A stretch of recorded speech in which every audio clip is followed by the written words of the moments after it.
సప్తగిరి నర్సరీలో సీడ్లెస్ జామ మొక్కలు ఈరోజే తెప్పించుకున్నానండి.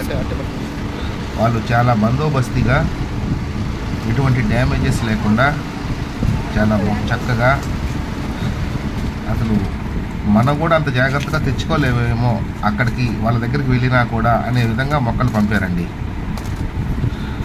ఇంత జాగ్రత్తగా వస్తాయని నేను లాస్ట్ టైం చూశాను. లాస్ట్ టైం కంటే కూడా ఈసారి ఇంకా చాలా బందోబస్తుగా పంపారండి. అందువల్లే మేము ఏ మొక్కలు కావాలన్నా కూడా సప్తగిరి నర్సరీ నుండి అక్కడికి వెళ్ళలేం కాబట్టి వాళ్ళ కానుండే మేము ట్రాన్స్పోర్ట్లో పెట్టించుకొని మా ఫామ్లో తీసుకొచ్చుకొని ప్లాంటేషన్ చేసుకుంటాం సార్.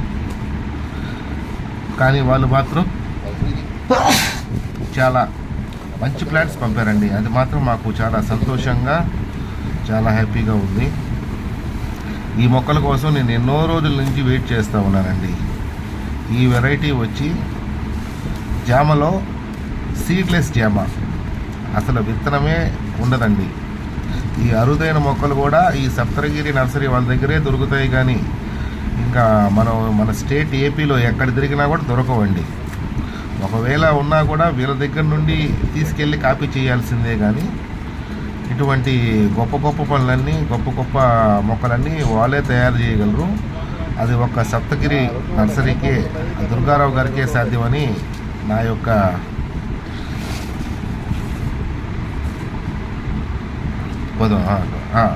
యొక్క నేను చెప్పేటువంటి సూచన అండి.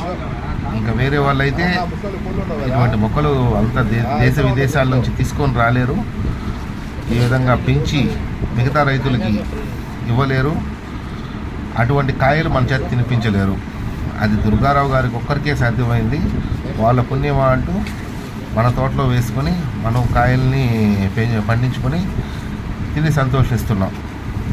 ఏమైనా కానీ దుర్గారావు గారికి చాలా ధన్యవాదాలండి. ఇటువంటి గొప్ప గొప్ప పనులు, గొప్ప గొప్ప కార్యక్రమాలు ఇంకా ఎన్నో చేయాలని, ఆ గొప్ప పనులు చేసేదానికి భగవంతుడు ఇంకా మీకు ఎటువంటి సంకల్పాన్ని ఇవ్వాలని మనసారా కోరుకుంటున్నాం.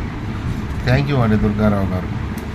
ఇటువంటి గొప్ప గొప్ప వెరైటీలు ఇంకా తీసుకురావాలని, మాకు అందించాలని, మా యొక్క రైతులని ఇంకా ఇటువంటి చూపించాలని కోరుకుంటున్నాము.